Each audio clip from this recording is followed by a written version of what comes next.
सबसे बड़े लोकतांत्रिक बहस के शो देश की बहस में मैं दीपक चौरसिया अपने तमाम पैनलिस्ट का, अपने तमाम दर्शकों का और पब्लिक के मंच में जुड़ने वाले अपने साथियों का वंदन करता हूं, अभिनंदन करता हूं, नमस्कार करता हूं।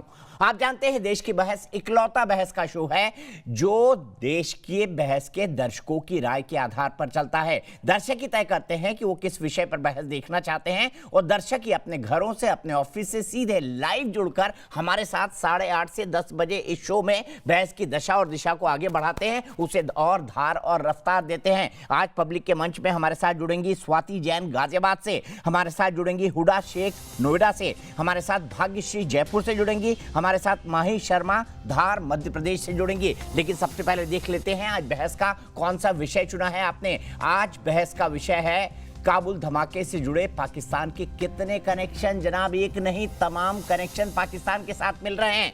जिस फिदाइन हमलावर ने अपने आप को उड़ा डाला उस नाले के अंदर जहां पर बच्चे, महिलाएं और बाकी लोग छिपे हुए थे, जिसके आसपास अमेरिकी सेना वहां पर पहरा दे रही थी, ठीक उसी नाले के अंदर बच्चों और महिलाओं से इस आत्मघाती हमलावर अब्दुल रहमान ने अपने को उड़ा दिया। ये खुद पाकिस्तान का रहने वाला है। आईएसआईएस के खुरासान प्रांत, जिसको कहा जाता है ISIS KP, Islamic state Iraq and Syria Khorasan प्रांत केपी से कहा जाता है, उसके प्रमुख असलम फारूकी ये खुद पाकिस्तानी हैं, पाकिस्तान से जुड़े हुए हैं। भले से आज ये कह रहे हैं कि तालिबान से इनकी दोस्ती नहीं है, लेकिन एक जमाने में चोर चोर मौसरे भाई थे। हक्कानी नेटवर्क ने जब भारत के काबुल दूतावास पर हमला किया था तब उसमें आईएसआईएस के का भी हाथ था और तब तालिबान उनका समर्थन कर रहा था। ऐसे में ये कैसे कहा जाए कि तालिबान दूध का धुला हो गया है। सवाल पाकिस्तान पर भी खड़े होंगे।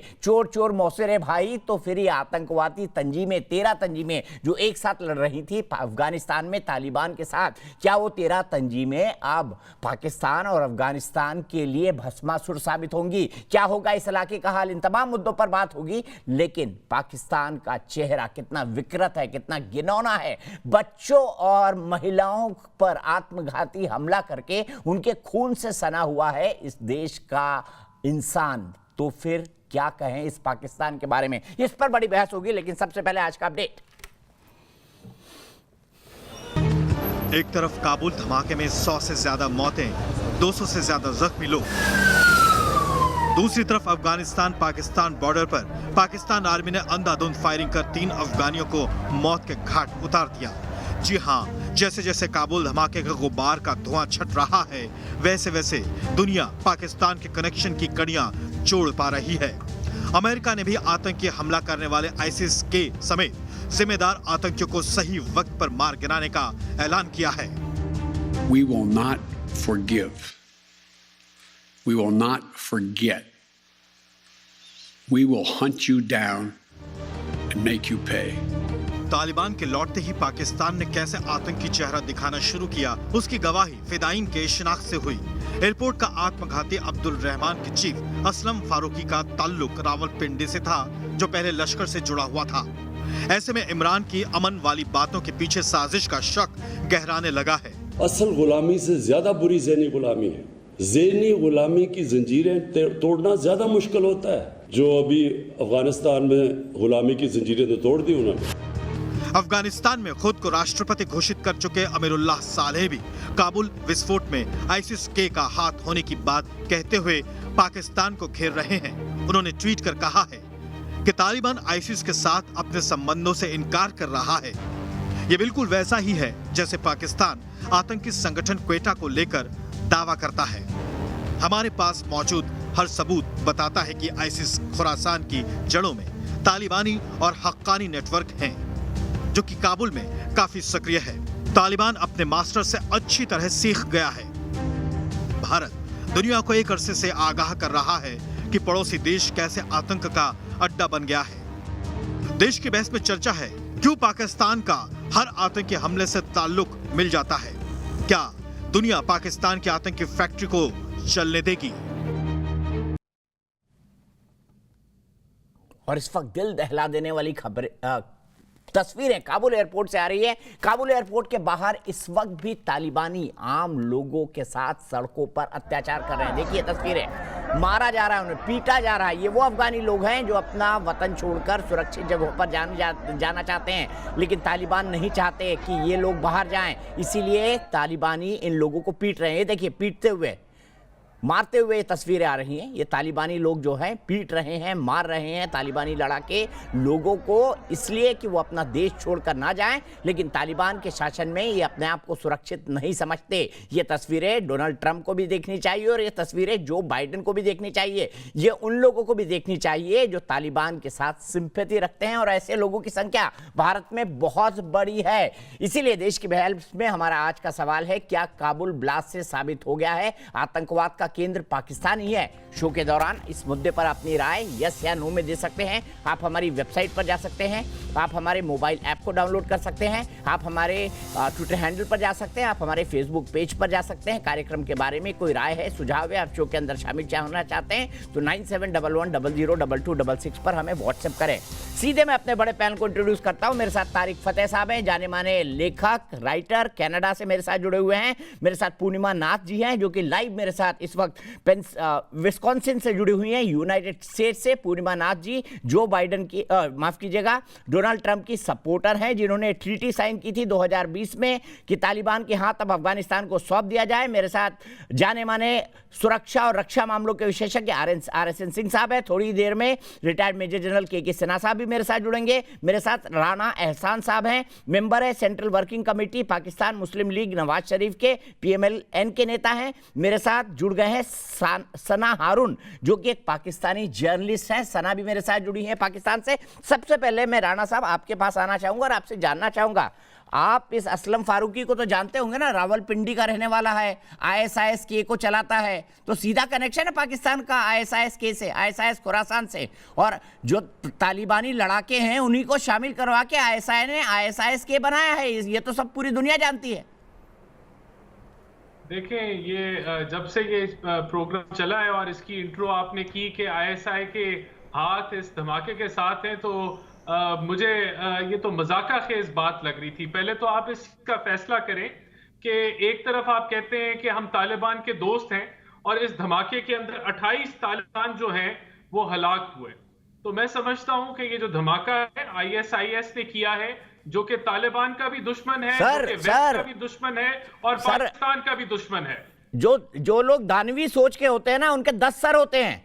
ऐसे ही आपके 13 सर हैं। एक हक्कानी नेटवर्क है, एक ISIS है, एक ISI है, एक तालिबान है। आपस में ही मरवाने लगते हैं एक दूसरे को। इसीलिए पेशावर के स्कूल के अंदर ब्लास्ट हुआ था और बच्चों को मारा था तहरीके तालिबान पाकिस्तान के लोगों ने, इन्हीं आतंकवादियों ने जो तालिबान के साथ लड़ रहे थे। और उन्हीं तालिबानियों को, जिनको आप दोस्त बता रहे हैं, आपने अमेरिका से करोड़ों डॉलर लेकर बम गिराए थे उनके ऊपर। मुल्ला बरादर को पकड़ के मारा था आपने। ग्वांटानामो की जेल के अंदर तालिबान के एम्बेसडर को भिजवा दिया था अमेरिका के साथ मिलकर। क्या लगता है आपको, ये चीजें क्या तालिबान भूल गया है? जो हकायक हैं, देखिए जो हकायक हैं वो ये हैं कि ISIS पाकिस्तान का भी दुश्मन है, तालिबान का भी दुश्मन है और वेस्ट का भी दुश्मन है। तभी तो उसका जो प्रमुख है वो रावलपिंडी में देखा जाता है, रावलपिंडी का रहने वाला है, पाकिस्तानी नागरिक है। आपकी ब्रेकिंग न्यूज है। बाकी दुनिया में ये कहीं कोई रिपोर्टिंग नहीं हो रही पाकिस्तान से इसका कोई ताल्लुक है। ये ताल्लुक सिर्फ आप लोगों ने निकाला है। असलम फारूकी नाम बता दूं आपका, और जिस आत्मघाती हमलावर ने खुद को उड़ाया है काबुल एयरपोर्ट पे, उसका नाम है अब्दुल रहमान। उसकी तस्वीर भी सामने आई है और वो भी पाकिस्तान का रहने वाला है। अब आगे होने ये जा रहा है कि तालिबान जो है वो भी इसके खिलाफ एक्शन लेंगे और इस ग्रुप का पीछा करेंगे, अमेरिका भी इसका पीछा करेंगे और पाकिस्तान भी सपोर्ट देगा कि हम इस तरह, वहां हम चाहते हैं कि पीस हो, अमन हो, तो हमारी भी पीस के लिए फुल सपोर्ट होगी। तो अब आप मेरे ख्याल से आप आगे देखेंगे कि अमेरिका तालिबान के साथ मिलके जो है ISIS के खिलाफ जो है वो वहां लड़ाई लड़ेगा और अलकायदा और ये जो एक्सट्रीमिस्ट एलिमेंट्स हैं उनके खिलाफ लड़ाई लड़ेगा। क्योंकि जो मुझे सुनने में आ रहा है वो ये है कि तालिबान की जो गवर्नमेंट बनने जा रही है वो पूरी सपोर्ट देगी अमेरिका को इनके खिलाफ, जो एक्सट्रीमिस्ट एलिमेंट जिन्होंने धमाका दिया है। तो होने ये जा रहा है। ठीक है, चोर चोर मौसेरे भाई, बाकी कौम कहां से आई। सीधे मैं तारिक फतेह साहब के साथ चलता हूं। तारिक फतेह साहब, ये तो समय का चक्र पूरा घूम गया। ये वही तालिबान भी थे जिन पर अमेरिका पाकिस्तान पैसे ले लेके बम बरसाता था। अब ये बोल रहे हैं कि तालिबान और अमेरिका एलाई हो गए हैं। जो ISIS-K के खिलाफ लड़ेंगे वही ISIS-K जिसकी स्थापना पाकिस्तान के अंदर हुई और असलम फारूकी नाम का जिसका जो सदर है वो पाकिस्तान के रावलपिंडी का रहने वाला है। देखिए, एक तो अमेरिका आप ये इल्ज़ाम नहीं हटा सकते कि उसने खुद तालिबान को ला के काबुल में जो प्रेसिडेंशियल पैलेस था उस पर कब्जा कराया और कब्जा करने के बाद सारा वहाँ के अफगान रिकॉर्ड्स निकालने के बाद अमेरिकन आर्मी ने तालिबान को बुलाया, अंदर हैंड ओवर किया। ये सारी ट्रेजेडी है और फ्रॉड जो हो रहा था ये दोहा में हो रहा था, जिसके अंदर ज़ल्मे खलीलज़ाद जो पाकिस्तान का एजेंट है अमेरिका में, और उसने पिछले 3 एडमिनिस्ट्रेशन से ये अपना फ्रॉड खाना शुरू किया था। मजे की बात है कि दोहा के अकॉर्ड्स में अफगानिस्तान की हुकूमत नहीं थी। सब कह रहे हैं कि साहब कहां भाग गई फौज, कहां हो गया, और ट्रिलियन खर्च हुए।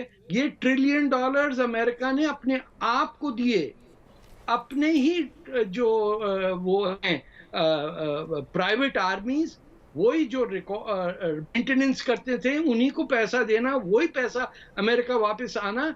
ये कहां खर्च हुआ फौज पे? 60,000 फौजी अफगान फौज के मरे और कोई 900 अमेरिकी मरे। और उसके बाद अमेरिका का प्रेसिडेंट आके अपनी तकरीर में मजाक उड़ाता है कि Afghanistan was never a country, या अफगानिस्तान के लोग जो हैं वो लड़ना नहीं जानते। आप जिसको AK-47 चलानी आती उसे MI3 की राइफल बेचते हैं क्योंकि भैया ये हमने बनाई है, इंपोर्ट की है, ये हमारी फैक्ट्री में चलनी है। ये अमेरिकन साइड है। जहां तक पाकिस्तान का ताल्लुक है, पाकिस्तान को तो खुद नहीं पता वो है क्या। जब पाकिस्तान ने 1971 में अपना नाम बदल के बांग्लादेश कर लिया था, तो ये लोग जो आज अपने आप को पाकिस्तानी कहते हैं, इनको तो पता भी नहीं था कि ये हैं कौन। 60% of Pakistan said we do not want this name, we are Bangladesh from now on.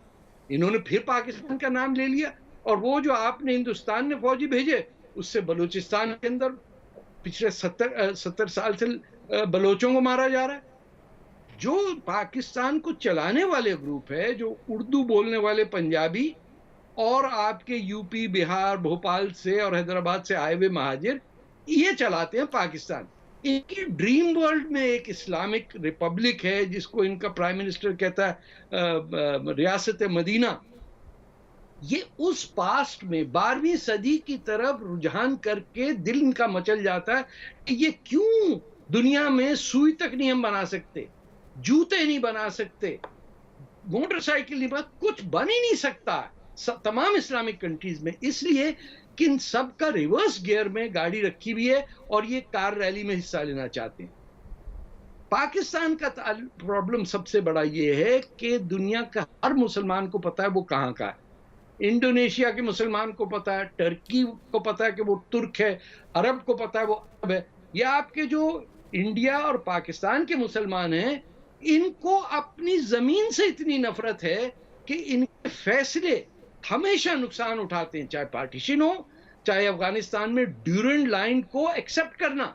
अब बताइए, it's the only country that celebrates its division by an 19th century partition के पश्तून के बीच में लाइन ड्रॉ कर दी और कहा ये पश्तून हिस्सा हमारा है और ये अफगानिस्तान का। काबुल टूरिस्ट रिजॉर्ट होता था पाकिस्तानियों के लिए 60-70s में। हम वहां काबुल जाते थे तो आंखें खुल जाती थी, कितना सिविलाइज्ड मुल्क है। वो ट्रेल में एक जमाने में होता था। आपने घुस के पाकिस्तानियों ने अमरीकियों के साथ मिलकर रूस की जंग के अंदर तबाह किया। अब ये इस्लाम लाना चाह रहे हैं, सारी दुनिया में खिलाफत बनाना चाह रहे हैं, तो उसके चक्कर में मारे जा रहे हैं। और एंड में एक बात बता दूं कि ये सब का जो मेन बाइबल है इनकी, या इनका जो कुरान है या शरिया है, वो आपके देवबंद से निकला हुआ, जिसके 50,000 मदरसे इंडिया में फौजी तैयार कर रहे हैं हर साल। ये पाकिस्तान, ठीक है, मैं सीधे साना हारून जी के पास चलता हूं। मैं सीधे राणा ईशान जी के पास चलता हूं। राणा जी, मुझे बताइए, मुझे माफ कीजिएगा, मैं कंफ्यूज हो रहा हूं यहाँ पर। मैं साना हारून के पास जाने चलता हूँ सीधे पाकिस्तानी जर्नलिस्ट मेरे साथ जुड़ी हैं। साना जी, क्या पाकिस्तान को कभी सेल्फ रियलाइजेशन होता है कि वो किस बम पे बैठा हुआ है? आपका बहुत बहुत शुक्रिया, आपने मुझे अपने प्रोग्राम में इनवाइट किया। और दूसरी बात ये कि आपकी तो पगलाहट का ये हाल है, आपकी तो परेशानी का ये हाल है कि आपको समझ ही नहीं आ रहा कि आपको बात किससे करनी है। देखिए, भारत हमेशा की तरह पाकिस्तान पर इल्जाम लगाने के अलावा कुछ भी नहीं कर सकता है। भारत तो भारत की कोई सुन भी नहीं रहा है। आपको वैसे ही साइड लाइन के, क्योंकि जो झूठा प्रोपेगेंडा आप अपने मुंह में बैठकर कर रहे हैं, सिर्फ इसके अलावा दुनिया में कोई झूठी नहीं सुना रहा। भारत जितना पाकिस्तान के खिलाफ प्रोपेगेंडा कर ले, अफगानिस्तान के मामले पर आलमी आदि बशमूल अमेरिका ने भारत को मुंह लगाना छोड़ दिया है। भारत कहीं भी नहीं हुई है। आप लोग बैठ के अपनी मीडिया पे चीख रहे। दुनिया जानती है कि अफगानिस्तान के मामले पर अगर कोई मुल्क मजबूत किरदार अदा कर रहा है तो वो सिर्फ और सिर्फ पाकिस्तान है। हम माल खा रहा है। पहले तालिबानियों को बम गिरा के मारा, अपने एयरपोर्ट दे के अब उन्हीं तालिबानियों को बोल रहे देखिए जंग आजादी हो गई, जंग आजादी हो गई। राना, क्या सना जी, क्या खूब रोल है पाकिस्तान का। 20 साल आपने इन्हीं तालिबानियों को मारा है ना। 20 साल अमेरिका से पैसे ले लेके $1 बिलियन आपने इन्हीं तालिबानियों को मारा है कि नहीं मारा है? अब ये फ्रीडम फाइटर हो गए। अफगानिस्तान के मामले पर अगर कोई मुल्क, मैंने आपको कहा ना, हमारा किरदार बड़ा मजबूत है और यही वजह है कि चीन, अमेरिका, नेटो ममालिकों या ईरान सब पाकिस्तान के साथ एंगेज हैं, सिवाय भारत के। सबने भारत को साइडलाइन किया हुआ। आप किस किस्म की बातें करते हैं? और आप लोग पाकिस्तान पर आना सबको इधर ही पड़ेगा। दुनिया की सबसे बड़ी डेमोक्रेसी में आप क्या डेमोक्रेसी है कहाँ सना जी? बहुत जल्द अमेरिका नरेंद्र मोदी का गिरबान पकड़ के पूछेगा कि जब आपको इतने बड़े मुझे तो ये पता है कि इमरान खान का गिरबान पकड़ के सऊदी अरब ने यूएन से लौटते हुए उनको प्लेन से उतार दिया था। उतारा था कि नहीं उतारा था? देखिए आपके वजीर आजम की कितनी हैसियत है। आपने फौज को सुनिए ना, उतारा था कि नहीं उतारा था इमरान खान को? ज्यादा बोल गए थे यूनाइटेड नेशंस में। सना जी बताइए ना, इमरान खान को उतारा था कि नहीं उतारा था प्लेन से? को सेव कर सकता आज अफगानिस्तान में जो कुछ। सना जी बताइए ना, इमरान खान को कॉलर पकड़ के उतारा था कि नहीं उतारा था सऊदी अरेबिया ने प्लेन से? सर्विस फ्लाइट लेकर आना पड़ा था। ये तो आपके वजीर आजम की हैसियत है, ये तो आपके वजीर आजम की हैसियत है। वो खुद बोलते हैं हमने 40,000 लड़ाके बनाए, हमने 40,000 टेररिस्ट बनाए। वो आपका बड़ा भाई ओसामा बिन लादेन आपके एबटाबाद में बैठा था कि नहीं बैठा था? बताइए ना। क्यों एंगेज हुआ है? आपको सारी आगे इस बात की लगी हुई है जनाब कि आपकी जो इतनी सालों की इन्वेस्टमेंट थी, जो $3 अरब, आप लोगों ने $3 अरब की जो वहां पे इन्वेस्टमेंट की थी डूब गई है। $28 अरब की जो वहां पे अमेरिका जो सारा जंगी साजोसामान छोड़ के गया है ना। अरे हमको $3 बिलियन की चिंता नहीं है। आपके साथ तालिबान सुनिए सना जी, हमको $3 बिलियन की चिंता नहीं है। हम तो और कमा लेंगे और खा लेंगे। पर आप कब तक कटोरे पे जिएंगे तो बता दीजिए ना। आप कब तक भीख के कटोरे पे जिएंगे ये भी बता दीजिए। इतना बड़ा मुल्क है आपका कि पूरी दुनिया आपकी सुन रही है, तो भीख के कटोरे पे क्यों जी रहे हैं ये भी बता दीजिए ना सना जी। नहीं, ये भी बता दीजिए ना, हर रोज भीख क्यों मांगनी पड़ती है दुनिया से? आप दीपक मेरी बात का जवाब दें। आप सबको छोड़ें, आपसे मुझे एक सवाल का जवाब दें। आपके अपने गधों पे आपकी इकोनॉमी टिकी है। सो कॉल्ड डीजी बख्शी, उन्होंने आपके मीडिया पे आपके एंकर ने पूछा कि जी भारत को कोई नहीं पूछ रहा, भारत को कोई नजर ही नहीं आ रहा। आपके डीजी बख्शी ने कहा था, ये आपके डीजी बख्शी ने कहा था कि भाई आपको कोई पूछेगा क्यों? डीजी नहीं, नाम ठीक बोलिए सना जी। आपकी सेना से पूछा, आपसे कहा, आपकी सेना से कहा कि अपने ट्रूप्स अफगानिस्तान भेजो, तो आपकी सेना पसीने छूट गए। आपने कहा नहीं हम नहीं भेज सकते। ये तो हाल है। जो देश अपने सैनिकों की लाश ना ले जाए वो ये बात कर रहा है। जो देश अपने सैनिकों की लाश ना ले जाए युद्ध से वो ये बात कर रहा है। जनरल RSN सिंह साहब बताएंगे, RSN सिंह साहब कितना महान मुल्क है ये। पहले बम बरसाने के पैसे लेता है, फिर उनको फ्रीडम फाइटर बताता है। 20 साल तक इन्हीं तालिबानियों ने खूब बम बरसाए। मुल्ला बरादर को पकड़ के लाए, अल जवारी को पकड़ के लाए, एबटाबाद में ओसामा बिन लादेन को दिया। देखिए कितने महान है ये। अब डेमोक्रेसी लाएंगे अफगानिस्तान में, शरिया कानून भी लाएंगे। सिंह साहब उमड़ के आ रही है। अगर आपको मोहब्बत इतनी उमड़ के आ रही है अफगानिस्तान के लिए, आप अपनी फौजें भेज दें। अच्छा 4 बार हराया है, 4 बार हराया है आपको सना जी। हिस्ट्री पढ़ लीजिए थोड़ी सी सना जी। मैं अभी आपको व्हाट्सएप करवा देता हूँ। 4 Wars between India and Pakistan, किसकी कहाँ हारे हैं, 90,000 लोगों ने कहाँ सरेंडर किया था, वो भी बता दूंगा आपको। सिंह साहब बोलिए। उनको अपने मुल्क में ला के रखिए और अच्छा आपको उनकी खिदमत का मौका भी मिलेगा, और फिर अफगानिस्तान वाले अफगानी आपको बता भी देंगे कि कितने साल वो आपके ऊपर किस तरह हुकूमत करते हैं, किस तरह याद दिलाएंगे। हजारों अफगानी रहते हैं हमारे यहाँ पर, हजारों अफगानी। सना फारूकी जी, मैं आपको अभी रुकिए मिलवा देता हूँ एक अफगानी से, किसी को जुड़वा दीजिए। सना हारून जी, अभी आपको एक अफगानी जो हिंदुस्तान में रह रही है, मुसलमान बहन, उसी से मिलवाता हूँ। रुक जाइए सिंह साहब। तो इतना बड़ा है कि पाकिस्तान को लाखों की तादाद में, मिलियंस की तादाद में अफगानियों को अपने घर में जगह दी, उनको पनाह दी है। आप शांत होंगी तो मैं कुछ बोल लूं। अफगानी को बैठ के रोते रहिए। अच्छा सना हारून जी, रुक जाइए, सब्र करिए ना, थोड़ा सब्र करिए। सब्र का फल मीठा होता है, भारत में ऐसा कहते हैं। पाकिस्तान में कड़वा होता होगा। ये नहीं, हमारे पास में मीठा होता है, लेकिन आप लोग कड़वा खाने के लिए तैयार रहिए अब। हाँ दीपक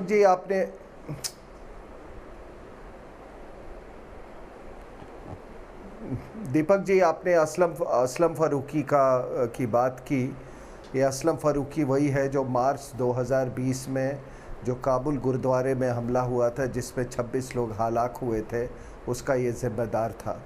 बाद में वहाँ जो अफ़गानिस्तान की जो हुकूमत थी, उसको उन्होंने पकड़ रखा था, लेकिन पाकिस्तान की जो मिलिट्री इंटेलिजेंस इस्टेब्लिशमेंट है, उसने ये बात को तय किया कि इसका इंटरोगेशन ना होने पाए, और उसका इंटरोगेशन वो पाकिस्तान उसको ले आए, और उसके बाद उन्होंने उसको इंटरोगेशन नहीं किया, क्योंकि उस समय पाकिस्तान के और ISIS के पूरे तार जो हैं वो एक्सपोज हो जाते।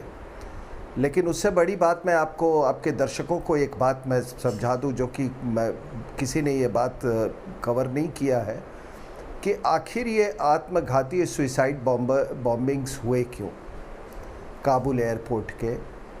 तो इसके लिए आपको वो समझना पड़ेगा। आपने देखा होगा कि 31 अगस्त को बड़ा उछाला जा रहा था, G7 मीट में भी उछाला गया। तालिबान ने कहा कि आप 31 अगस्त का डेडलाइन नहीं क्रॉस करेंगे। G7 ने कहा कि नहीं, हमको जितना है हम वहाँ रहेंगे as long as it takes. तो ये जो धमाके हुए थे, दो इसके ऑब्जेक्टिव्स थे। पहला कि ये जो अपने वेस्टर्न कंट्रीज़ हैं, US और यूरोपियन एलाइज, उनको ये बात कहना कि भाई तुम अब जल्दी छोड़ के यहाँ से भागो। और दूसरा अफ़गानियों को ये धमकी देना कि तुम ये सरजमी छोड़ के नहीं जा सकते। तो ये ट्विन ऑब्जेक्टिव्स थे इसके। अब इसको कार्यान्वित करने के लिए उन्होंने सबसे उपयुक्त ISIS को समझा। अब आप ये ISIS है कौन, ये समझ लीजिए, और क्या संबंध है इसको। I'll just take two minutes to explain this। कि जब ऑपरेशन एंड्योरिंग फ्रीडम हुआ, तो उसके बाद ये जो आपका अफ़गान तालिबान है वो तो मेल्ट अवे कर गया था। ये आपके नॉर्थ वज़ीरिस्तान में कुछ लोग इस तरफ आ गए थे, और वहाँ से ये ऐसे तत्व थे, उन्होंने कहा कि नहीं, हमारा वो अमीरात, चाहे अभी अमेरिका नहीं है, उन्होंने पाकिस्तान में अमीरात डिक्लेयर कर दिया और कहा कि यहाँ से जंग जारी है। तो जब पाकिस्तानियों ने देखा कि ये तो हमारे पाकिस्तान के अंदर ही ये अमीरात बना रहे हैं, तब इन्होंने डील करने की कोशिश की। आपको याद होगा कितनी सारी डील्स हुई, और उसके बाद फिर ऑपरेशन ज़रबे अज़्ब हुआ। तो 2016-2017 में ये जितने ये जिन्होंने भुगता था ये ज़रबे अज़्ब का मतलब मोहम्मद की तलवार, उन लोगों ने उस समय बड़ा ISIS का उफान था, फैशन था, तो इन लोगों ने ISIS बना दिया लेके। हफीज़ सईद खान, वो हफीज़ सईद नहीं, वो उसका हेड बना। उसके बाद पाकिस्तान की ISI ने उसमें स्प्लिट करवा दिया। एक ग्रुप जाके हकानी से मिल गया, और फिर उसका नियंत्रण जो है वो पाकिस्तान के ISI के द्वारा होने लगा। तो पाकिस्तान के लिए एक बहुत बड़ी चीज़ है ये है कि ISIS का नाम ले लो, इससे आपको डिनाइबिलिटी भी मिलती है। और ये कहना कि 28 तालिबान के लोग मारे गए, अब इसकी पुष्टि मैंने, ये पाकिस्तानी जो आपके प्रोग्राम में आते हैं कई चैनलों में वही बोल रहे हैं, मैंने पढ़ा नहीं है, लेकिन इसमें अभी तक तो जिहाद का यही रिकॉर्ड रहा है। अपने लोगों को मारने में इनको कोई तकलीफ़ नहीं है। आखिर जो वो जहाज पे लटक रहा है वो भी मुसलमान है, जो मारे जा रहे हैं वो भी मुसलमान है। ये सुसाइड बॉम्बर्स, ये पाकिस्तानियों के बच्चे थोड़ी हैं, ये पाकिस्तानियों के बच्चे नहीं है साहब, ये पश्तूनों पश्तूनों के बच्चे हैं। इनके बच्चे ये सब काम नहीं करते। ये जो मोहतरमा जो इतनी बकवास कर रही थी ना, इनका बच्चा नहीं होगा इसमें, ठीक है ना।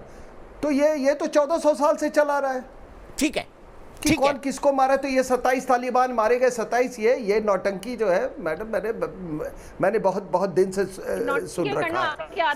तो इसका हवाला, दूसरी बात आप जो इतना कह रहे हैं ना, आप ही लोग तो ये सारे पंडोरा बॉक्स आपके पास ही खोले जाते हैं, सारी झूठी सच्ची कहानियां आप अपने मीडिया पे बैठ के इसलिए शोर मचा रहे हैं, इसलिए आप लोग की चीजें। अरे मैडम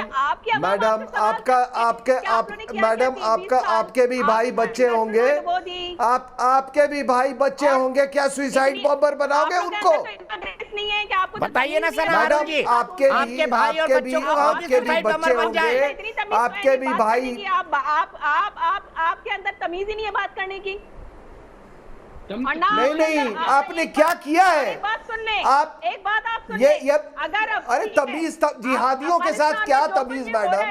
अगर जिहादियों के साथ क्या तमीज? अगर भारत में जिहादियों के साथ क्या तमीज? जो आदमी जिहादी मानसिकता है वो तो जानवर है, उसके साथ क्या तमीज? अमली इक़दाम चाहिए होते हैं, अमली इक़दाम जो पाकिस्तान कर रहा है, वो आप तो सिर्फ आपको मीडिया पे ड्रामा कर रहे हैं, आप अपने मीडिया पे बैठ के ड्रामा कर रहे हैं। आपके पास तो अगर कोई तालिबान के हक में कोई एक जुमला बोल रहा है तो आप तो उसको उठा के उसके मुकदमा दर्ज कर रहे हैं उसके खिलाफ। देखिए, पैसे बनाने की फैक्ट्री आप लोग अच्छे हैं सना हारून, आप पैसे बनाने की फैक्ट्री अच्छे हैं। 20 साल तक इन्हीं तालिबानियों को अमेरिका से डॉलर लेके बम दे के मारा, अब इनको फ्रीडम फाइटर बता रहे हैं। ये आपका दोहरा चरित्र है, ये आपका दोहरा चरित्र है, डबल स्टैंडर्ड। सीधे मैं चलता हूँ, स्वास्थ्य जैन गाजियाबाद से मेरी एक दर्शक, इसका कोई डिफेंस भी नहीं है। क्यों मार रहे थे इन तालिबानियों को अमेरिका के साथ मिलकर? क्यों मार रहे थे बताइए ना? क्यों ओसामा बिन लादेन आपके यहाँ पाया गया? क्यों अल जवाहिरी मिला? क्यों मुल्ला बरादर आपकी जेल में था? बताइए ना, जवाब दीजिए। स्वास्थ्य जैन गाजियाबाद से मेरी एक दर्शक, स्वास्थ्य क्या कहेंगे अफगानिस्तान में जो कुछ हो रहा है उसके बारे में? देखिए, मैं बस इतना कहना चाहती हूँ कि ये अफगानिस्तान में जो हिंसा हो रही है बहुत ही शर्मनाक है, और ये सिर्फ अफगानिस्तान की प्रॉब्लम नहीं है, अब ये पूरे देश की प्रॉब्लम हो चुकी है। इसके लिए सारे देश को एकजुट होकर इसका कोई ना कोई समाधान निकालना चाहिए जल्द से जल्द, जिससे कि ये हिंसा रुके। ठीक है, मैं सीधे चलता हूं पूर्णिमा नाथ जी के पास। पूर्णिमा जी, मुझे बताइए, ह्यूस्टन में एक शब्द का इस्तेमाल किया था प्रेसिडेंट ट्रंप ने, इस्लामिक टेररिज्म। क्या जब आपने दोहा में पीस अकॉर्ड किया तालिबान से, आपको पता नहीं था कि इस्लामिक टेररिज्म अफगानिस्तान में भी है, पाकिस्तान में भी है, और ये वापस में 13 फौजियों के शव जाएंगे इस तरीके से? अगर आपने ये पीस अकॉर्ड किया तो ट्रंप साहब नहीं था ना? आप बाइडेन साहब को मत रिस्पॉन्सिबल ठहराइएगा। नमस्कार, thank you for having me. First of all मैं सबको ये बताना चाहती हूँ, प्रेसिडेंट ट्रंप जो है वो एक नो वॉर और पीस प्रेसिडेंट थे। 4 साल अमेरिका किसी कंट्री में जाके बॉम्ब नहीं पड़ा है, ठीक है? तो ये सबको समझना चाहिए। नंबर 2, प्रेसिडेंट ट्रंप का जो contingency emergency response evacuation plan था, बाइडेन जनवरी में आया, फरवरी में अप्रूव किया, जून में उसको स्क्रैप किया है। उनका कोई प्लान ही नहीं था क्या करना है। जो CIA का इंटेलिजेंस का इंफॉर्मेशन आ रहा था, ही लिटरली डिसमिस एवरीथिंग, और उनका कोई प्लान ही नहीं था। अभी जाके वो कह रहे हैं कि ट्रंप को ब्लेम कर रहे हैं। मैं आपको एक बात बताऊं, जब वो आए हैं, उनको लाया गया है, he was not elected, he was selected, so you must know that। वो जब आए हैं और ट्रंप को आउस्ट किया गया है, सारे लेफ्ट इकोसिस्टम उनको आउस्ट किया है, तब सारे जो उनका ट्रंप का पॉलिसी है सबको उतारा गया, सबको डिसमिस किया गया। इसको क्यों नहीं डिसमिस किया? फिर अभी बाइडेन का ऑडासिटी है वहां पे ट्रंप को जाके ब्लेम करे। ट्रंप का तो प्लान था ना, कब वहां से धीरे धीरे लोगों को निकाल के, ट्रुप को निकालने का प्लान था? इनसे पहले he is the 4th president, उससे पहले उन्होंने 8 साल वीपी रहा है। उनको शर्म नहीं आता ये कहने के लिए, जब वीपी था तब नहीं निकाल सकते थे? अब उनको बिठाया गया है as a puppet, Barack Obama की पपेट है वो। आईसिस को यूनाइटेड स्टेट्स ने पाला है। आईसिस के पाकिस्तानी तरीके पाकिस्तानी है, हम जानते हैं। उनका फोकस जो है वो इंडिया को इस्लामिक स्टेट बनाना है। आप जाके वहां पे तालिबान की सपोर्ट कर रहे हो और ट्रम्प की बुराई कर रहे हो। ठीक है तारिक फतेह साहब, वाकई ट्रम्प इतने इनोसेंट है जितनी पूर्णिमा जी बता रही हैं तो ये इस पूरे मामले में किसी को नहीं देखना पड़ता, क्योंकि he strong, is quick decision maker, उनका प्लान था। देखिए बाइडेन इज पपेट, उनका कोई प्लान था ही नहीं। अब सबको पूरा दुनिया को उनको तसनस कर दिया। देखिए सिलसिला ये है मेरी बहन के, पूरा दोहा अकॉर्ड के अंदर ट्रंप साहब ने अफगानिस्तान की गवर्नमेंट को नहीं रखा, और जो बीच में ब्रोकर डाला वो तो था ही पाकिस्तान पे ज़ल्मे खलीलजाद। आप एक कंट्री का फैसला कर रहे हैं, वहां इलेक्टेड गवर्नमेंट जो है उसको कह रहे हैं भाई तू दूर जा के बैठ जा। दोहा और कतर ईरान का क्लोजेस्ट एलाय है। वहीं आप देखिए सऊदी अरेबिया, यूएई तक कतर के साथ बॉयकॉट चल रहा है, उनका झगड़ा चल रहा है, क्योंकि Qatar is Iran agent there.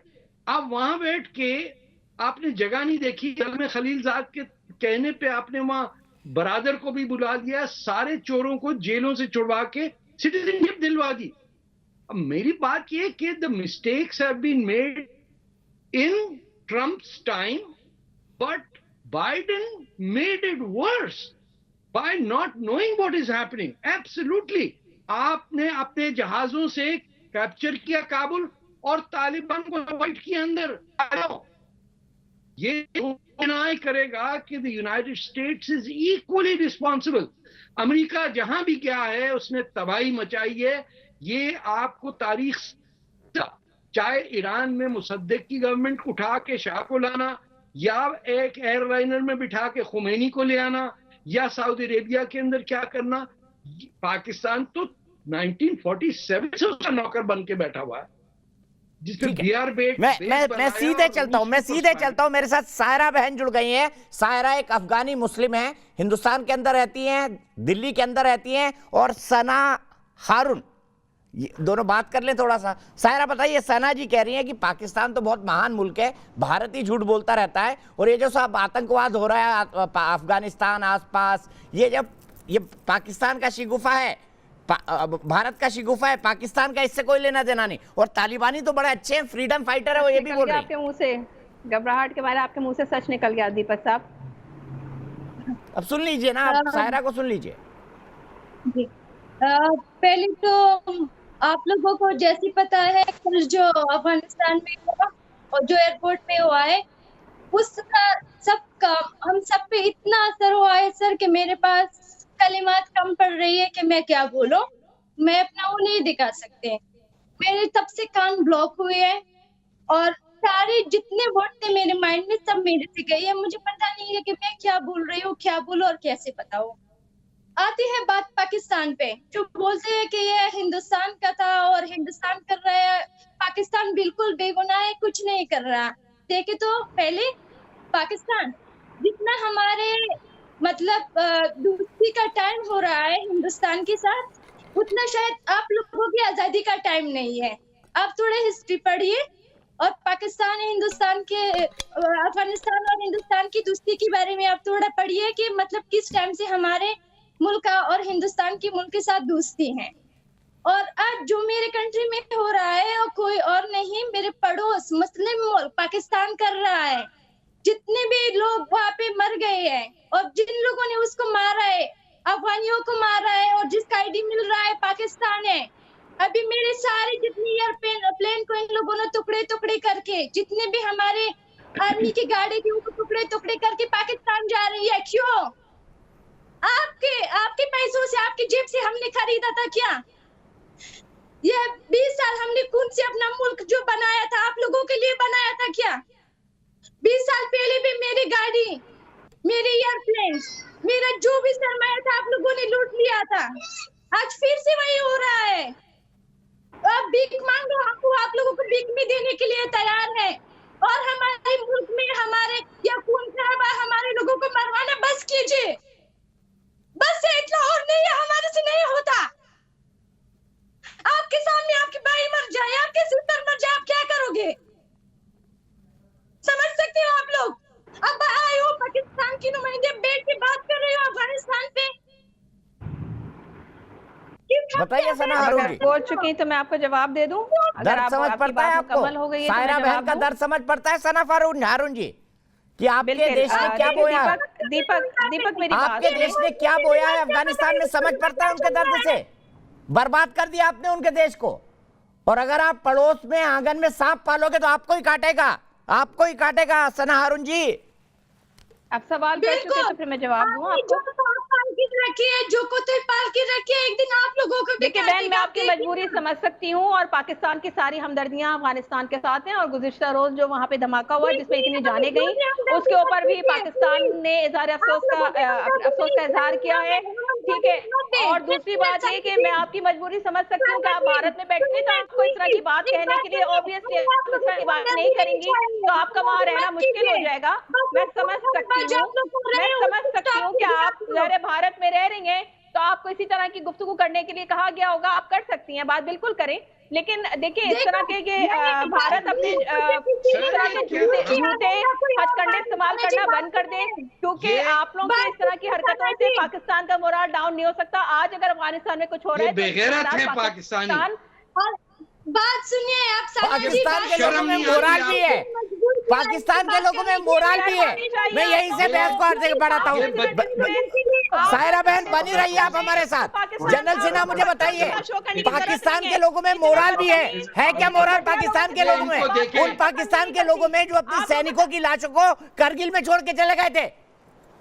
Kargil में तो आपके डीजी बख्शी की टांगे कब आ गई थी? और छोड़ो लड़की, कुछ नहीं पता, पसीने छूट गए थे। अरे बात कर रहे हैं आप, आंटी जाओ यहाँ से। मोहतरमा चुप हो जाए, आप तमीज से बात करें और आइंदा इस किस्म के घटिया शो में तमीज से क्या ताल्लुक है? तुम्हारे मर्दों ने 10 लाख लड़कियां रेप की बांग्लादेश में। आप लोग को अपने बाप से जाके पूछो, भारत को असल में बांग्लादेश में रेप किसने किया? दिखा दिया गया है भारत को, उसका आईना दिखा दिया गया। अजीत देवल शर्म बोला कि हम नहीं बोल रहे। अच्छा सना हारून जी, मैं एक तस्वीर दिखाता हूँ आपको। सुनिए, जनरल सिन्हा बोले उससे पहले जरा तस्वीर दिखाइए। सना हारून को तस्वीर दिखाइए। 1971 90,000 फौजियों का सरेंडर। जरा सना हारून को भी फ्रेम में रखिए, जरा सना हारून को भी फ्रेम में रखिए। सना हारून, ये 1971 90,000 फौजियों का सरेंडर। सना हारून जी रेपिस्ट थे सारे के सारे। ठीक है, मैं जनरल सिन्हा के पास चलता हूँ। जनरल सिन्हा, पाकिस्तान और मोराल ये लाइन बनती है क्या? मोराल, ये इनकी कोई मोराल की बात आप करते हैं तो मोराल की परिभाषा को आप दूषित करते हैं, उसको अब्यूज करते हैं। पाकिस्तान नापाक कंट्री है, नापाक। ये अपना नाम पाकिस्तान से जगह नापाकिस्तान, जिसके अंदर आप मोराल की बात करते हैं। अपने बहन बेटियों को बेच रहे हैं चाइनीज को, और अब वो मुल्ला ब्रदर के वो आतंकी इनके लिस्ट मांग रहे हैं। ये जो बैठी है हमारी मोहतरमा, मुझे बोलना नहीं कि सिर्फ लाल माजिद से वो पटाखा फड़ा दिया उन्होंने सरिया का। आज ये बड़ी बातें कर रही हैं। चाहता हूं ताकि आपके जो सुने हो जाए। हाँ, वो लाल माजिद में से हुआ था ना, अभी 2 दिन पहले लाल मस्जिद से फिर से आवाज आ गई। और आप उसी तालिबानी सोच को रखने वाले उसी सरिया के लॉ चलाएंगे। आज आप बैठे हैं ना, ये मोहतरमा जो उछल रही हैं, हमारी अफगान से आई हुई बेटी और हमारी बहन, उसकी बात नहीं सुनते आप। आपको आज लग रही है ना, जो कहते हैं ना दानवी हंसी हंस रहे हैं, बोलते हैं कि मिल गया हमें खजाना, आज बड़ा उछल रहा है। ये आपको तमाचे पड़ने वाले हैं। जो आपने ऐसे खुरासान की बात की है ना, वो कहाँ है? आपको भी नंगरहार, वही फाटा का इलाका, और वो आपका बंदूक पीछे घूमने वाला है। और आप जो बोल रहे हैं ना तहरीक तालिबान पाकिस्तान, सुन ले, अरे छोड़िए आपकी बात, फिक्र करने की जरूरत नहीं है। आप डोनिए, आपको तो आप जब पाकिस्तान से बाहर निकलते हो ना तो कहते हो हम तो इंडियन है। ये है इनकी मोरल, ये कहते हैं हम इंडियन। मैं एक ज्वाइंट ऑपरेशन का कमांडर था। यूं हंसते हैं आप, अपने को कहते हैं भारतीय हूं मैं, इंडियन, और आज बने हैं बड़े मुस्लिम बने हैं। आपको तो मुसलमान नहीं मानता कोई, आप ऐसे दोगले। अच्छा जी, अब बात जरा सुन ले। सबसे अच्छा, मुझे माफ कीजिएगा राणा साहब, मुझे अब्दुल समद याकूब के पास जाना है। मैंने उनको एक भी चांस नहीं दिया। अब्दुल समद याकूब साहब, असलम फारूकी, इसको तो जानते होंगे ना आप बहुत अच्छी तरह से। ये ISIS खुरासान का चीफ है, पाकिस्तान का रहने वाला है, आप ही का क्रिएशन है, आप ही का क्रिएशन है। और वो लड़का जिसने अपने आप को उड़ा दिया, अब्दुल रहमान, वो भी पाकिस्तानी है। दीपक जी, वो एक अलकायदा का जो चीफ है साउथ एशिया चैप्टर का, वो एक इंडियन है। वो पहले अपने घर को तो साफ कर लें, अपना हाउस इन ऑर्डर कर लें। आपके अंदर से जा रहे हैं अलकायदा, और आप कह रहे हैं कि सर वो मसूद अजहर, हाफिज सईद, सर मैंने ही पकड़ के रखा था, मेरे स्टूडियो में था। क्या नाम था उसका? Osama bin Laden. अमेरिका यहीं से लेके गया उसको, मेरे स्टूडियो में था ओसामा बिन लादेन। आपको नहीं पता क्या? वो एबटाबाद में नहीं, मेरे स्टूडियो में बैठा था याकूब साहब। यहीं से ले गए अमेरिका वाले। पाकिस्तान से तो कोई लेना ही देना नहीं था। ओसामा बिन लादेन का पाकिस्तान से कोई लेना देना नहीं था। मेरे स्टूडियो में बैठता था वो, आपको नहीं पता? नहीं, मेहमान था हमारा, मेहमान था। मेहमान था ना आपका, मान लिया ना आपने। सच कड़वा होता है, स्वीकार लिया। अच्छी बातें स्वीकार करिए। आपका दूसरा चचा हाफिज सईद कहाँ है? आपका वो दोस्त दाऊद इब्राहिम कहाँ है? क्लिफ्टन में रहता है ना, कराची में। वो भी मेहमान ये है। मसूद अजहर को बरादर के पास क्यों भेजा आपने? ये भी बता दीजिए जरा। 17-18 अगस्त को मौलाना मसूद अजहर बरादर के पास। दीपक जी, अब जरा संजीदा गुफ्तगू कर लेते हैं। मजाक नहीं, आपने ही जो कहा अपना घर ऑर्डर में कर ले। मैंने बोला कि मेरे स्टूडियो में बैठा था ओसामा बिन लादेन, यहीं से पकड़ के ले गए अमेरिका वाले, तब आप हंस रहे हैं। दीपक जी हमें तो आप भी डॉन नजर आते हैं। याकूब साहब कहाँ पड़े? मुझे लगता है आप एक डॉन है। अरे चलिए, बहुत अच्छी बात है भाई। आप बताएं ना, हमारे यहाँ पर एक ही डॉन है जिसने फिल्म बनाई, वो था अमिताभ बच्चन, बस, और कोई डॉन नहीं है उसके अलावा। सिन्हा साहब, अब मेरी बारी में ना बोले, कोई ना बोले। मुझे बोलने दें, क्योंकि मैं काफी देर से खामोश बैठा हूं। एक सवाल करना चाहते हैं जनरल सिन्हा साहब, याकूब साहब उसके बाद बोल लीजिएगा। हाँ, देखिए, मेरा याकूब साहब से एक सवाल है। ये जो बोलते हैं ना, जो ज्यादा कहाँ है आपके अमीर, जो तालिबान के अमीर, मुल्ला ब्रदर को तो भेज दिया आपने, मुल्ला याकूब को भी भेज दिया, और उधर तो भेज दिया आपने जो इसको जो खलील हक्कानी को। अब बताएं जरा, ये कहाँ है अमीर? किस जेल में भग के रखे हैं? दीपक साहब बोल रहे थे इनके स्टूडियो में, तो दिखा नहीं मुझे। आप अभी जो कह रहे हैं ना, इसका बात बता दीजिए। केवल एक बात बताएं आप साहब, आप तो बड़े, आप करते हैं मेरे साथ बहुत बात। आप बताएं कहाँ है जो तालिबान आपके जो आका के जो अमीर कहाँ रखे हैं आपने? कौन से जगह? किसका खुदादा का पूछ रहे हैं आप? अब्दुल्ला का पूछ रहे हैं? किसका पूछ रहे हैं? हाँ, मैं तालिबान के अमीर की बात कर रहा हूँ। आपको भी पता है किसकी बात कर रहा हूँ? किस जेल में रखा है? लीडर है उनका अफगानिस्तान में इस वक्त। कहाँ रखा है आपको आपने छिपा के? बताएं। अफगानिस्तान में कंधार में। कहाँ पर? अभी तो काबुल पहुंच चुके हैं। अच्छा, काबुल पहुंच चुके हैं। वो जो तो मुल्ला ब्रदर क्या कर रहे हैं वहां पर, और मुल्ला याकूब क्या कर रहे हैं? अरे मेरे भाई, अच्छा मुझे पूछते जाए, बारी बारी। मुल्ला ब्रदर तो हो गया डिप्टी चीफ, मुल्ला याकूब हो गया डिप्टी चीफ, मुल्ला उमर का बेटा। हाँ, और ये मोहम्मद याकूब, वो तो है ना जो मोहम्मद याकूब, मुल्ला याकूब एक ही है। वो तो आपने मुल्ला उमर का बेटा है। हाँ, मुल्ला उमर का बेटा है।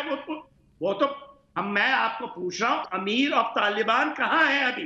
पूरा दुनिया जानना चाहता है। अमीर ऑफ तालिबान अफगानिस्तान में है। अरे झूठों के सरदार, मैं तो सोचता था कि आपको कुछ डिबेट करने आती है। आप क्या कह रहे हैं? भाई 1 तारीख दिल्ली दूर नहीं, 4 दिन और वेट कर लीजिए, फिर डिबेट करेंगे आपके साथ।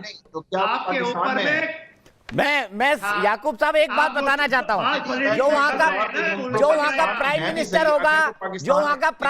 होगा अफगानिस्तान का, तालिबान का, वो आतंकियों को ट्रेनिंग में देने में एक्सपर्ट होगा। एक जो है फिदाई हमलों का एक्सपर्ट होगा, वहाँ का डिफेंस मिनिस्टर, वहाँ का एजुकेशन मिनिस्टर छोटी बच्चियों को स्कूल जाने के लिए गोली मारने के लिए प्रसिद्ध होगा। वहाँ का जो सरफेस ट्रांसपोर्ट मिनिस्टर होगा, वो सड़कों को कैसे खोदा जाए उसका एक्सपर्ट होगा। वहां का जो आर्मी का चीफ होगा, वो लैंड माइन कैसे बिछाई जाती है इसका एक्सपर्ट होगा। ऐसे ही बनेगी ना तालिबान की सरकार। और इसी गवर्नमेंट को आप एंगेज कर रहे होंगे, इस गवर्नमेंट को वहीं पे आप अपना कितने कुछ हो रहे हैं, कितने कुछ हो रहे हैं। क्या नायाब नमूने पाए आपने। एक मिनट के लिए रोकता हूँ। हुडा शेख नोएडा से मेरे एक दर्शक जुड़ गए हैं। हुडा, क्या कहेंगे अफगानिस्तान के बारे में? जुड़ गई हैं अफगानिस्तान के बारे में। काबुल ब्लास्ट में जो है आईएसआईएस का हाथ है, और आईएसआईएस का जो बेस है काफ़ी पाकिस्तान से जुड़ा हुआ है। तो कहीं ना कहीं यहाँ पर आईएसआईएस का भी मतलब कहीं ना देखे जा सकते हैं, तो मतलब यहाँ पे पाकिस्तान का भी थोड़ा सा नाम आ रहा है, क्योंकि उसका बेस पाकिस्तान से है आईएसआईएस का। ठीक है, आईएसआईएस का बेस पाकिस्तान से। देखिए राणा साहब, बच्चा हमारा जानता है कि देखिए गड़बड़ कहाँ है, गड़बड़ पाकिस्तान में है। ये नाम कैसे रख लिया पाकिस्तान? अब तो इसको बदल देना चाहिए, ना पाकिस्तान, ना पाकिस्तान, बदल दीजिए नाम। हमारा जो अब देखिए पाकिस्तान की तो आप बिल्कुल फिक्र ना करें, हमारा जो बॉर्डर है ना, उधर हमने बड़ी अच्छी फेंसिंग कर दी है, इलेक्ट्रॉनिक डिवाइसेस भी लगा ली हैं। कोई बंदा ना इस बॉर्डर को क्रॉस कर पाएगा, और अगर कोई करेगा तो वो हमारी मिलिट्री की नॉलेज में होगा इंशाल्लाह ताला। कोई ऐसी बात नहीं है। दूसरी बात, आपकी नॉलेज कौन सी मिलिट्री भैया? ये बाइडन साहब का बयान है, बाइडन साहब का बयान है, और वो ये कह रहे हैं कि कोई एविडेंस नहीं है कि कोई कलूजन है तालिबान की और आईएस की इस धमाके के ऊपर। ये मैं नहीं कह रहा कि आपके दोस्त राणा साहब, मैं सबसे पहली बार पाकिस्तान 2000 में गया था। सॉरी, माफ कीजिएगा, मैं सबसे पहली बार लाहौर बस में गया था। लाहौर बस में गया था मैं सबसे पहली बार। राणा साहब सुनिए ना, एक किस्सा सुनाता हूँ। तो वहां पर मुझे बोला था कि पाकिस्तान में सिर्फ 3 लोगों की चलती है, अल्लाह, आर्मी और अमेरिका। मुझे लगा है अमेरिका के बाद चाइना हो गया, लेकिन आपकी भाषा तो ये कह रही है कि अल्लाह, आर्मी, अमेरिका आपके लिए फाइनल। नहीं, देखिए हमारे लिए हमारी अवाम की चलती है अल्हम्दुलिल्लाह, और आर्मी की भी चलती है। जो सिक्योरिटी के मामलात है उनकी जरूर चलती है, लेकिन जिस तरीके से आपकी आम जनता का नाम बाजवा है क्या? आपकी जनता का नाम बाजवा है क्या, जनरल बाजवा? नहीं, आपके लिए मैं हकायक आगे मैंने आपको बताया, बड़ी तकलीफ होगी। जाहिर सी बात है, जब से दोहा की एग्रीमेंट हुई तो अमेरिका को भी पता था ये होने वाला है, तालिबान आने वाले हैं, तो उन्होंने एग्रीमेंट कर ली उनसे। अब चाइना को भी पता था, रशिया को भी पता था, इंडिया को नहीं पता था। इंडिया के पैसे मारे गए। अब ये आपकी तकलीफ और आपकी ये जो एक जो आग भगोले आप सब वो हम समझ सकते हैं, वो दिल से निकलती है, क्योंकि आपके साथ हैंड हो गया। कितने खुश हैं। देखिए हमारे यहाँ कहावत है, वैसे आपके यहाँ भी थी, क्योंकि 74 साल पहले आपका मुल्क और हमारा मुल्क एक ही था। हमारे से नफरत के आधार पर ही आपने मुल्क बनाया है, इसीलिए इसको पाकिस्तान तो नहीं कहा जा सकता, ना पाकिस्तान कहा जा सकता है। हमारे यहाँ कहावत है, 4 दिन की चांदनी फिर अंधेरी रात। ये अफगानिस्तान के मामले में भी आपके साथ ऐसा ही होने वाला है। ब्रेक के लिए रुक रहा हूं, ब्रेक के बाद तुरंत वापस आऊंगा। तो हम बात कर रहे हैं आईएसआईएस खुरासान, जिसने कल ब्लास्ट किया था, उसका सीधा कनेक्शन पाकिस्तान से है। इसी मुद्दे पर बात हो रही है और हमारे साथ अमेरिका, पाकिस्तान, भारत से एक बहुत बड़ा पैनल मौजूद है। मेरे साथ तारिक फतेह साहब हैं, जाने माने लेखक और स्तंभकार। मेरे साथ मेजर जनरल रिटायर्ड के सिन्हा साहब हैं। मेरे साथ अब्दुल समद याकूब साहब हैं। मेरे साथ सायरा बहन है, जो कि एक अफगान शरणार्थी हैं। मेरे साथ इस वक्त जुड़ी हुई हैं पूर्णिमा नाथ जी, जो कि एक पॉलिटिकल एनालिस्ट हैं, साथ ही साथ पूर्व प्रेसिडेंट ट्रंप की सपोर्टर हैं। लेकिन सबसे पहले सीधे चलता हूं धार मध्य प्रदेश, जहां से माही शर्मा मेरी एक दर्शक जुड़ गई हैं। माही, क्या कहेंगे अफगानिस्तान के हालात के बारे में? जी नमस्कार दीपक जी, मैं भी आप ही के सुर में अपनी ताल मिलाना चाहूंगी कि सिर्फ तालिबान ही नहीं अपितु विश्व के प्रत्येक आतंकवादी संगठन का गढ़ है हमारा पड़ोसी मुल्क पाकिस्तान। और फिर जब तालिबानी सत्ता को स्वीकारने वाले देशों की सूची में अग्रिम नाम पाकिस्तान का हो तो विश्व पटल पर भी पाकिस्तान तालिबान का सहारा बनता दिखाई दे रहा है। काबुल एयरपोर्ट से आई एक तस्वीर जिसमें एक माँ अपने दूध पीते बच्चे को अमेरिकी सैनिक के हाथ इस आशा थमा रही है कि शायद उसकी जिंदगी बच जाए, तो ये दृश्य हमारी आंखों में अश्रु छलका देता है। और जहां तक मैं भारतीय दृष्टिकोण से देख पा रही हूँ तो इस स्थिति पर भारत को भी अपना पक्ष जल्द स्पष्ट करना चाहिए, नहीं तो भारत का अफगानिस्तान में किया गया $3 बिलियन का निवेश खतरे में आ सकता है। और आज मैं न्यूज नेशन के माध्यम से पाकिस्तानी पत्रकार महोदया को बोलना चाहूंगी कि जिस सेना के पसीने छूटने की उन्होंने बात करी थी, आप जरा 1948, 71 और कारगिल युद्ध का वो मंजर याद कीजिए कि किस प्रकार भारतीय सैनिकों ने अपनी दुश्मनी सेना के छक्के छुड़ाए थे। और जहां तक बात तालिबान, ठीक है, बहुत बहुत शुक्रिया माही, आपके लिए मेरे पास वक्त इतना ही था। सीधे चलता हूं जनरल तारिक फतेह साहब के पास। तारिक फतेह साहब, मुझे बताइए, पाकिस्तान इतना खुश हो रहा है किस बात पर? ये पाकिस्तान खुश नहीं हो रहा है, हिंदुस्तान में भी काफी लोग हैं जो खुश हैं।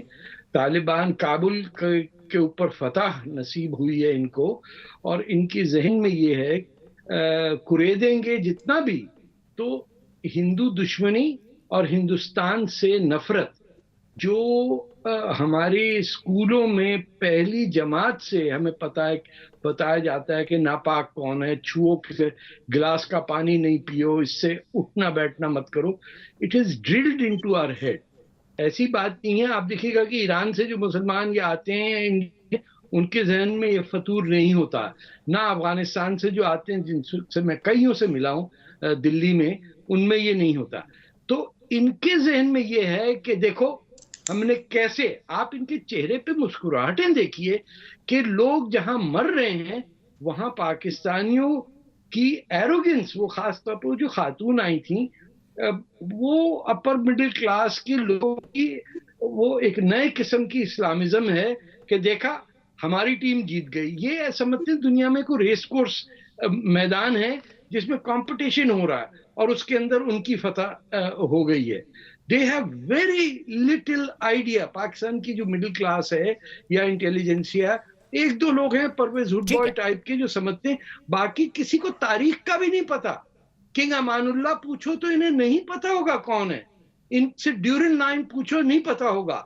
ये आज तक 50-60 हजार बलोचों को मारने के बाद भी इनका खून ठंडा नहीं होता है।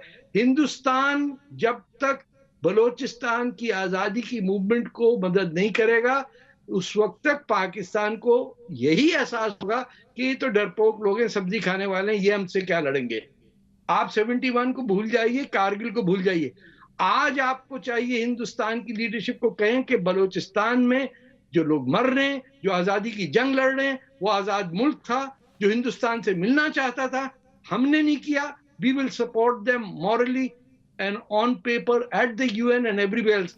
भारत के प्रधानमंत्री ने लाल किले से बात कही। अब्दुल समद याकूब साहब, आपको लगता है कि भारत से आने वाले समय में आपको निसंदेह कोई ना कोई बड़ी चुनौती मिलेगी? देखिए, तारिक फतेह साहब नो डाउट एक वेल इन्फॉर्म्ड आदमी है, लेकिन ये फिर अगेन वही हो जाता है कि ये बहुत बायस्ड हो जाते हैं। ड्यूरल कहते हैं बार ड्यूरल तो नहीं खींची, वो ब्रिटिश नहीं खींची थी ना, बिफोर पार्टीशन खींची थी। वो आज का तो मसला नहीं चल रहा, 100 साल से मसला चल रहा है, तकरीबन कमोबेश 100 साल हो गए हैं उसको। और जब वो 100 साल में पाकिस्तान को 75 साल बने हुए हो गए, अगर वो 75 साल में नहीं रिजॉल्व हुआ, हमारी तरफ से एक जो फैक्शन है वहां पे गवर्नमेंट का, उसके साथ एग्रीमेंट हो गया था। अगर आप कहते हैं तालिबान नहीं मानते ड्यूरल लाइन को, तो क्या वो ड्यूरल लाइन की बात करते हैं कि ये लॉन्ग स्टैंडिंग इशू है उनके नजदीक, हमारे नजदीक नहीं? तो वो क्या कहते हैं कि जी हमारी प्रायोरिटी पे हम ड्यूरल लाइन क्रॉस कर लेंगे। और आज देखें, आज आप अपना स्टेटस को मेंटेन कैसे करते हैं, इसी तरह करते हैं। हमारे पास ताकत है, हम स्टेटस को मेंटेन कर रहे हैं। अगर हम भी अफगान आर्मी की तरह कमजोर होते तो यहाँ भी पाकिस्तान के भी टुकड़े हो जाते। और जिस तरह अफगानिस्तान वो छोड़ के, अब ये मेरी बहन अफगानिस्तान की ये बैठी हैं जो कि सारा इल्जाम पाकिस्तान के ऊपर लगाई जा रहे हैं। बंदा इनसे पूछे कि आपके मर्द तो चंद डॉलर लेके इंफॉर्मेशन दिया करते थे, उन्होंने तो काम ही अमेरिकन फौज के लिए किया है। और वो जो फौजी जो पैसे लेके तनख्वाहों के ऊपर आए, 3,75,000 लड़े वो नहीं, बंदूकें उनके पास थी, टैंक उनके पास थे, अपाचे हेलीकॉप्टर उनके पास थे, लड़े वो नहीं, उसका गुस्सा आप हमें दे रही हैं। क्यों झूठ मतलब बोल आप अपने लोगों को कहे, अपने मर्दों को कहे। ठीक है, मैं जवाब लेता हूँ, सायरा से जवाब लेता हूँ। सायरा आपकी बात सुन के हंस रही है, लेकिन उससे पहले भाग्यश्री, मेरी एक दर्शक जयपुर से, भाग्यश्री क्या कहेंगे अफगानिस्तान के हालत के बारे में? जी देखिए, सबसे पहले तो मैं यही चीज कहना चाहूंगी कि आतंकवाद जो है ये एक वैश्विक बीमारी है। ये ना किसी धर्म को देखता है, ना किसी देश को देखता है। आज पाकिस्तान के पड़ोसी देश काबुल जो कैपिटल है उसमें ये हुई है। पाकिस्तान को ये नहीं भूलना चाहिए कल आप भी ये हो सकते हैं। तो कल ठीक है, बिल्कुल सही कहा आपने कि कल आप भी हो सकते हैं। लेकिन चलते चलते पूर्णिमा नाथ जी, क्या अमेरिका इस्लामिक टेरर के साथ कॉम्प्रोमाइज करके, यानी तालिबान के साथ कॉम्प्रोमाइज करके पूरी दुनिया को मुश्किल में डाल रहा है, आपको लगता है? Biden administration leftist ecosystem can do that. उनका कोई ह्यूमन राइट्स के लिए कोई गोल्स नहीं है। ये हिपोक्रेट्स है, ये कुछ भी कर सकते हैं। आज कुछ बोलेंगे, कल कुछ बोलेंगे। इनका बयान पे कोई भरोसा नहीं करा जा सकता। बाइडेन, मैंने जैसे पहले कहा है, he is a puppet. Obama की आवाज से चल रहे, और हुसैन ओबामा ने अमेरिका का क्या हाल कर दिया हम जानते हैं। यहाँ पे इन अमेरिकन लोगों को जो मारा गया है, इनका जो ब्लड बाइडेन के हाथ में है। I hope he is impeached, not really asking for resigns at all. Fail किया है, अमेरिका को फेल किया है। ये जो सुपर पावर कहते हैं अपने आप को, it's a shame, it's a shame the way उन्होंने निकाला है उनको। उनका जो इंटेलिजेंस सामने था, उनको जो डिसमिस किया है, उनका जो कोई प्लान नहीं था। अब अफगान क्या, अब अमेरिका क्या है, किसी को उनका कोई फिक्र नहीं है। अब तो मैं ये क्वेश्चन भी मैं डालूंगी आपके दर्शकों के सामने, अमेरिका क्या आईसिस के साथ मिलके ये करवाया है कि after this bomb blast right way Blinken ने स्टेट डिपार्टमेंट में आके कहा है कि अफगानों के साथ हमारा कोई ये नहीं है, अभी अमेरिकन को निकालना है। कि क्या मतलब है इसका क्या मतलब हुआ? तुमने फेंक दिया है 7 लोगों को, अफगान लोगों को फेंक दिया, जो आपको हेल्प किया है, सपोर्ट किया है। फेंकने की शुरुआत तो ट्रंप ने शुरू की थी, आप उनको कैसे क्लीन चिट दे सकती है पूर्णिमा जी? शुरुआत तो ट्रंप ने की थी, ट्रंप ने ये एग्रीमेंट किया था बिना अफगान सरकार को इन्वॉल्व किए।